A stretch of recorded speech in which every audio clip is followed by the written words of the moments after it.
Surely Breton actually said we need to travel beyond space and time. Time for liftoff. Ground control to Major Tom. Ground control to Major Tom. Take your protein pills and put your helmet on. Ground control to Major Tom. Commencing countdown, engines on. Check ignition and may God's love be with you. Time for liftoff. 10, 9, 8, 7, 6, 5, 4, 3, 2, 1, liftoff.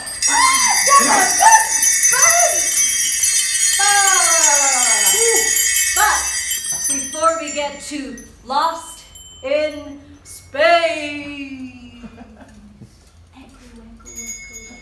Danger, danger, Major Tom Robinson. The Avant Garde is minted Kidology. Enthusiasm combined with skepticism enables the contradiction necessary to cause the irritant that culminates in the pearl of meaning for the Avant Garde. Obviously, right? Well, okay. Well, according to that irritatingly silly agenda, we've got to prove both the purpose of and meaning behind our artists and the avant-garde, right? Kidology. Let me tell you, I now know that avant-garde irritates for a reason. Modern art irritates many, but it is only when enough time has passed that we can see what has value. That is why we must keep the great examples of the dada surrealists as permanent backstops to guide us. And we all know how irritating that can be. Dada boom boom. So, modern art as minted Kidology, right? Let's look at some of the modern artists of today and their work. So, if you can stand the mess, look at Tracy Emin's Unmade Bed. Does it help overthrow the habits of being neat and tidy? Oh, but what about the sharks and cows preserved in the fluid of Damien Hirst? Does that challenge the cooking habits of society? Oh, do the pots of Grayson Perry or the dresses of his alter ego Claire drive you potty?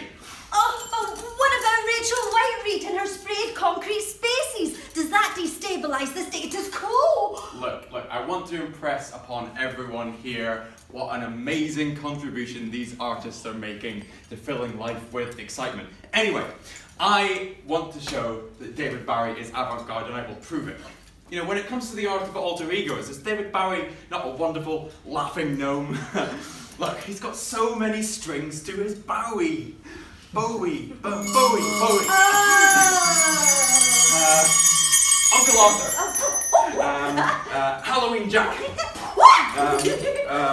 Ziggy Stardust. Aladdin Singh. Thin White Duke. I could go on. And you know, the laughing gnome is even still too advanced in avant-garde artwork for today. Right. But how do we know that David Bowie's alter egos are avant-garde? Does Bowie's edge match the witty irony of the great dada surrealist artists? Well, I think maybe David Bowie needs to be considered in relation to the pop banality of Andy Warhol. I think Andy Warhol provides the link between the older dada surrealists and the modern pop artists. And right? As David Bowie actually wrote in one of his songs, Andy Warhol looks a scream, hang him on my wall.